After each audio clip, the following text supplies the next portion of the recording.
करवा चौथ का व्रत आ रहा है। पूरे भारत देश की हमारी माताएं बहनें इस व्रत को बड़ी खुशी के साथ मनाती हैं। और ये करवा चौथ का व्रत साल में एक बार इसलिए आता है जब पति पत्नी में पूरा पूरा प्रेम होगा, समर्पण की भावना होगी, तो फिर किसी और को देखने की जरूरत ही नहीं पड़ेगी। तो करवा चौथ के इस व्रत को एक अनोखे अंदाज से आप इस बार रखिएगा और एक नई प्रतिज्ञाओं के साथ इन रिश्तों में और जकड़ जाइएगा। करवा चौथ का व्रत आ रहा है। पूरे भारत देश की हमारी माताएं बहनें इस व्रत को बड़ी खुशी के साथ मनाती हैं और बहुत प्रसन्न चित्त से इस व्रत को पूरा करती हैं। करवा चौथ का यह व्रत अपने पति की लंबी उम्र के लिए रखा जाता है। पति की आयु लंबी हो, स्वस्थ और सुखी रहे। इस दिन माताएं पत्नियां भूखी रहती हैं दिन भर। और ये करवा चौथ का व्रत साल में एक बार इसलिए आता है कि पति पत्नी की यदि खटापटी है तो करवा चौथ के दिन कम से कम बेचारी आपके लिए दिन भर से भूखी है।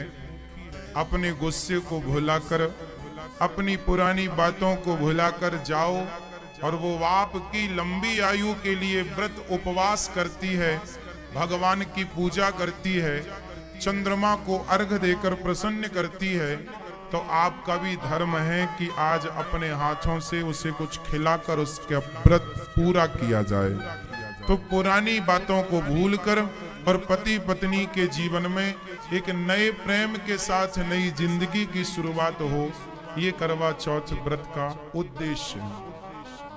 इस करवा चौथ व्रत का उद्देश्य केवल इतना है कि पति पत्नी में प्रेम बना रहे, एक दूसरे का विश्वास कमजोर ना पड़े।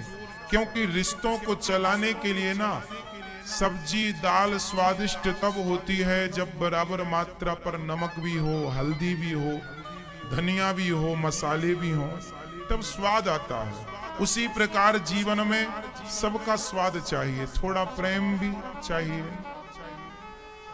थोड़ा रूठना मनाना भी चाहिए। रिश्तों में सबकी जरूरत पड़ती है और सबसे ज्यादा जरूरत पड़ती है विश्वास की। पत्नी का विश्वास न टूटे पति के प्रति, और पति का विश्वास, मैं तो आपसे कहूंगा इस करवा चौथ पे एक दूसरे को वादा कीजिएगा। पत्नी और पति दोनों एक दूसरे का हाथ अपने हाथ में लेकर वचन दीजिए एक दूसरे को कि मैं आपका वादा, आपका वचन, आपके विश्वास को मैं कभी नहीं तोड़ूंगी, मैं आपके विश्वास की रक्षा करूंगी। और पति भी वचन दे कि मैं तुम्हारे विश्वास की रक्षा करूंगा, मैं तुम्हारे विश्वास को कभी नहीं तोड़ूंगा। पत्नी कहे कि मैं अपने पति के अतिरिक्त कभी किसी की ओर में दृष्टि उठाकर, आंख उठाकर भी ना देखूं। तो पुरुष भी ये वचन ले कि मैं भी तुम्हारे सिवा किसी पर नारी को आंख उठाकर ना देखूं। और मैं एक बात बताऊं, जब पति पत्नी में पूरा पूरा प्रेम होगा, समर्पण की भावना होगी, तो फिर किसी और को देखने की जरूरत ही नहीं पड़ेगी। तो करवा चौथ के इस व्रत को एक अनोखे अंदाज से आप इस बार रखिएगा और एक नई प्रतिज्ञाओं के साथ इन रिश्तों में और जकड़ जाइएगा, बंध जाइएगा। रिश्ते और गाढ़े हों और मजबूत हों।